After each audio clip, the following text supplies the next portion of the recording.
Information de dernière minute, le chef de l'État fait face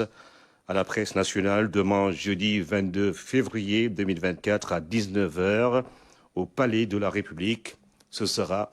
en direct sur la télévision nationale. Le chef de l'État va répondre aux questions de 4 journalistes issus des médias suivants: la RTS Télévision, Le Soleil, E-Média et Sénéweb. Débat à suivre donc en direct sur votre télévision. Un signal propre sera mis à la disposition des médias nationaux. Avec la lecture du communiqué du Conseil des ministres avec Aram Daou, bonsoir. Bonsoir Ibrahima, bonsoir. Le Conseil des ministres s'est tenu ce mercredi 21 février 2024 au Palais de la République sous la présidence du chef de l'État, son Excellence, M. Macky Sall. À l'entame de sa communication, le président de la République a évoqué la décision numéro 1/C/2024 du 15 février 2024 du Conseil constitutionnel et la finalisation du processus électoral en demandant au ministre de l'Intérieur de prendre toutes les dispositions en relation avec le ministre des Finances et du Budget, la Sénat et les autorités administratives pour une bonne organisation de l'élection présidentielle à une date qui sera fixée très prochainement après les consultations avec les acteurs politiques, les responsables de la société civile et les représentants des forces vives de la nation. Dans cette perspective, le chef de l'État, en sa qualité de gardien de la Constitution et garant de l'État de droit, a lancé un appel à toutes les forces vives de la nation pour asseoir le rayonnement de notre démocratie ainsi que la crédibilité de nos institutions et du processus électoral. Dans ce cadre, le président de la République a également réaffirmé son engagement pour un processus inclusif de concertation et de dialogue afin de bâtir des consensus autour de la réconciliation nationale, de l'apaisement et de la pacification de l'espace public en vue de consolider la stabilité politique, économique et sociale. Dans ce contexte, le chef de l'État a demandé au garde des Sceaux, ministre de la Justice, de finaliser les projets de texte pour matérialiser la volonté de réconciliation et de pardon dans le respect de l'État de droit et la consolidation de la paix sociale durable. Poursuivant sa communication, le président de la République s'est réjoui de l'exemplarité des performances économiques du Sénégal, cité parmi les 20 pays à la croissance la plus forte du monde en 2024, avec un taux de croissance projeté à 8,2%, confirmé par le rapport Performance et perspectives macroéconomiques de l'Afrique, publié le 16 février 2024 par la Banque africaine de développement.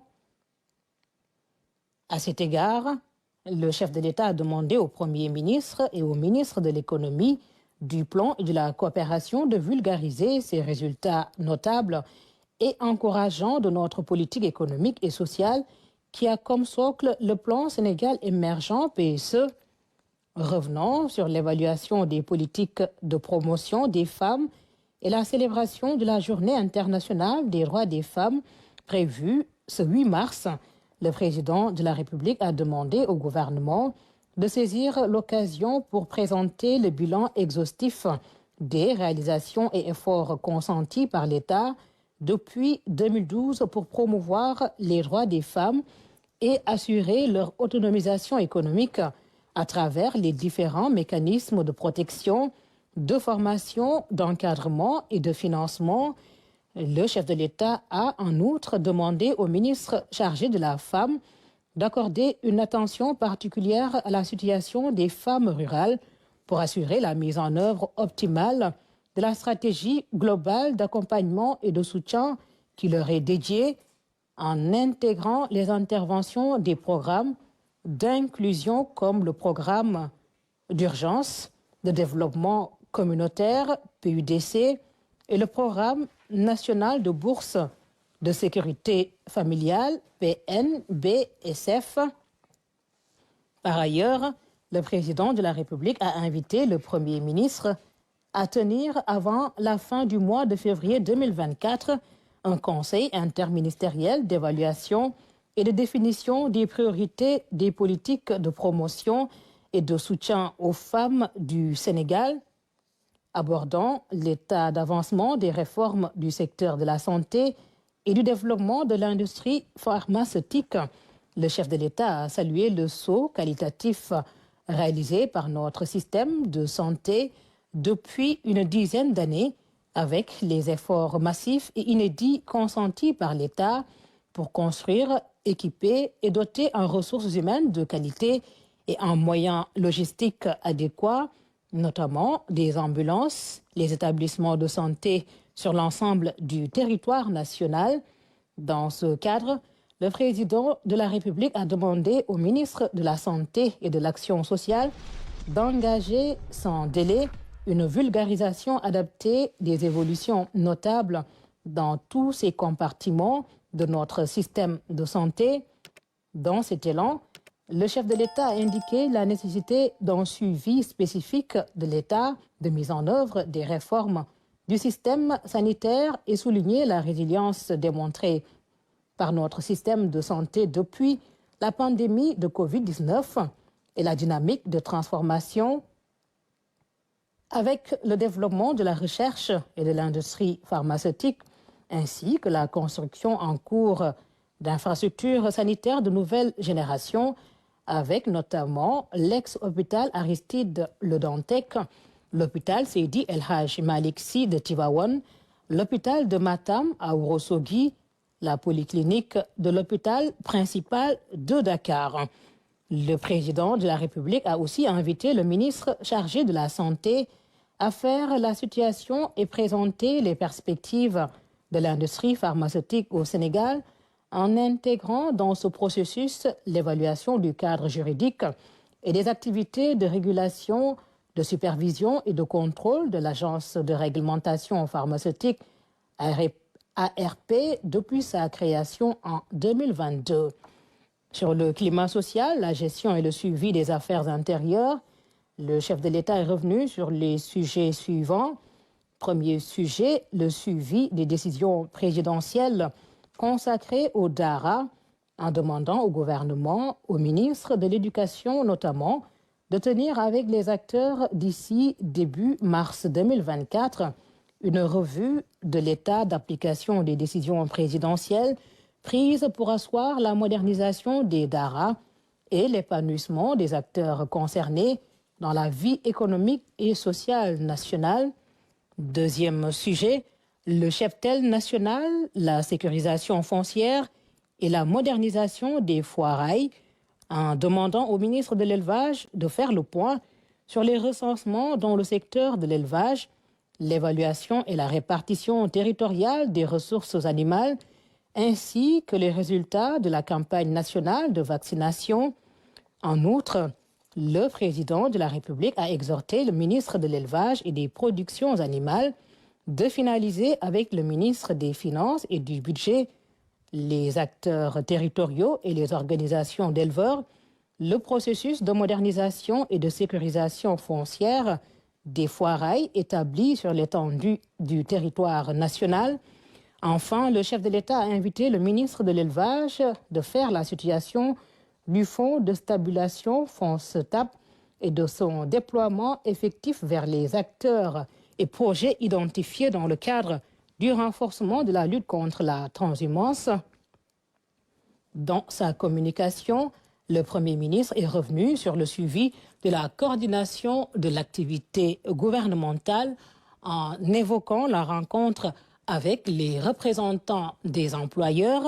le suivi des travaux du BRT, le suivi d'Air Sénégal.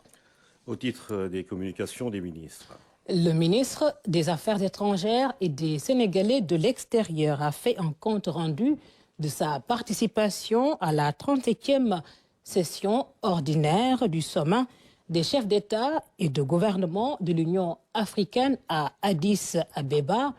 Le ministre de l'Éducation nationale a fait une communication sur la situation pédagogique et sociale du sous-secteur.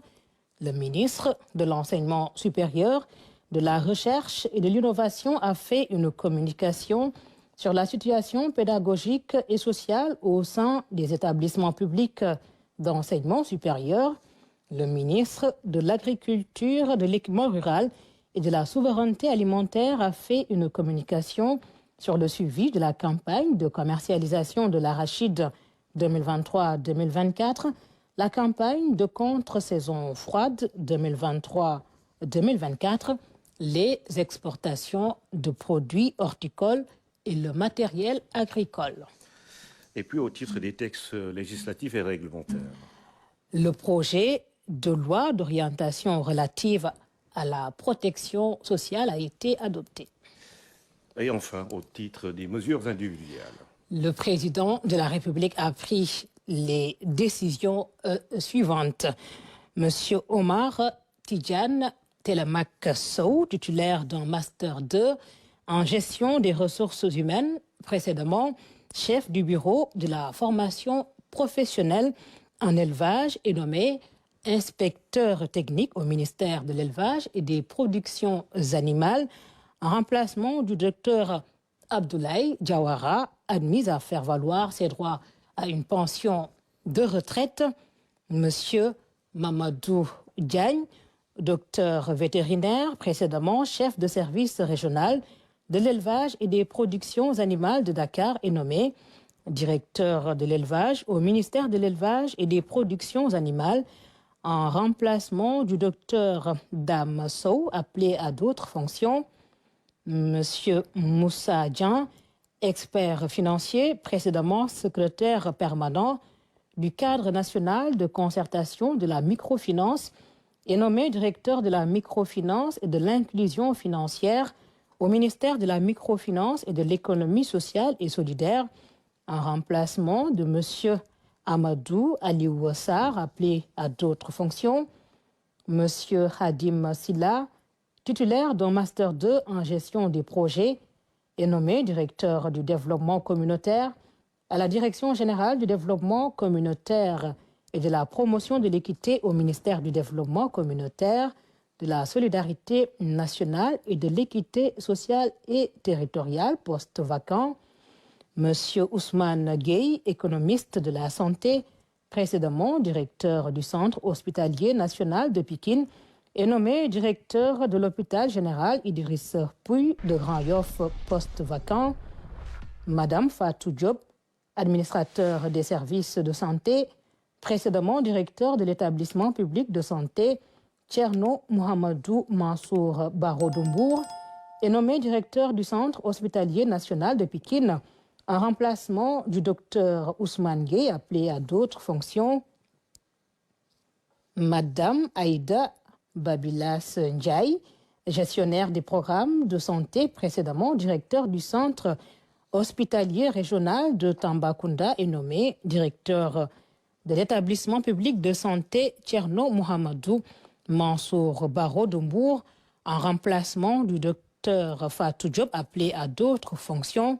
Monsieur Mamadou Silla, cadre de gestion, précédemment chef du bureau de suivi à la Direction générale des établissements de santé, est nommé directeur du Centre hospitalier régional de Tambacounda, en remplacement du docteur Thérèse Aïda Babilas Ndiaye, appelé à d'autres fonctions. C'était là donc la lecture du communiqué du Conseil des ministres qui s'est réuni ce mercredi avec donc Aramdo. Merci.